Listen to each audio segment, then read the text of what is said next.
Bonjour à tous, bienvenue en chaussettes chez vous et aujourd'hui on a l'occasion de sortir et on en profite pour venir voir Alex de Little Tokyo parce que tu viens d'ouvrir un super magasin et à Vendenheim. Donc je te laisse nous présenter un petit peu ce nouveau concept. Voilà, donc je vous explique le concept.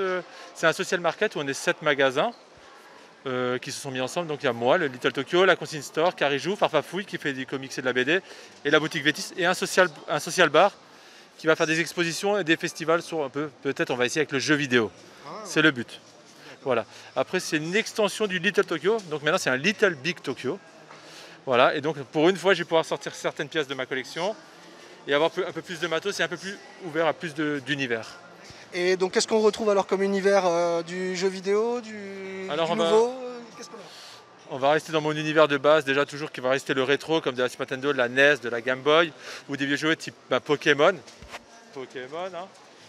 Voilà, après Star Wars, et après on va développer un peu plus les grosses licences. Voilà.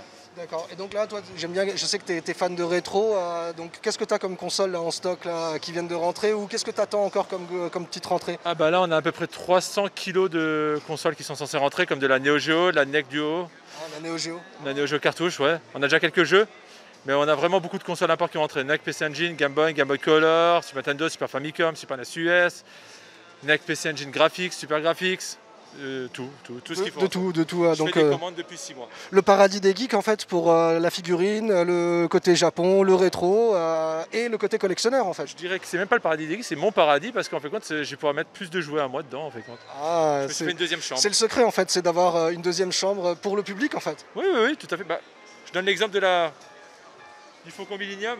Il était chez moi depuis 18 ans, j'ai jamais pu l'exposer. Ça faisait 18 ans que tu l'avais. 18 ans que je l'avais au grenier. Sachant qu'il va être dans un nouveau meuble, là j'étais juste content de pouvoir l'exposer. Bien sûr, il est à la vente, mais je suis pas pressé de le vendre, hein. Je suis content de jouer avec. Super, bah, merci beaucoup et puis bah, on se retrouve donc à Vendenheim. Tu es ouvert comment tous les jours? Ah, donc maintenant les horaires ont changé vu qu'on a droit aux 19h. Donc les horaires sont de 10h à 19h. Donc ici ce ne sera pas comme au petit Little Tokyo où le patron est toujours en retard. On est obligé d'être à l'heure vu que c'est des horaires fixes. Donc Xavier sera là pour vous accueillir de 10h à 19h. Moi je serai là à la fermeture bien sûr. Est-ce que ça veut dire alors que le Little Tokyo Strasbourg c'est fini? Non, carrément pas. En fait, quand le Little Tokyo Strasbourg est en travaux entièrement, et moi je retournerai au petit Little Tokyo parce que ça reste ma boutique de cœur. Donc si j'ai bien compris, c'est début avril, mi-avril que la boutique serait de nouveau ouverte à Strasbourg? Logiquement, le 5 avril, elle est de nouveau ouverte. Super, donc des travaux dans la nouvelle boutique, dans l'ancienne boutique, une nouvelle boutique pour étendre l'ancienne, et étendre ta collection.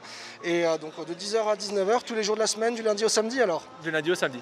Super, bah, merci beaucoup et bon courage Merci à à toi vous, dans hein. cette nouvelle aventure. Et on a mis des chaussettes. On a mis des chaussettes, ouais. Voilà. Vas-y.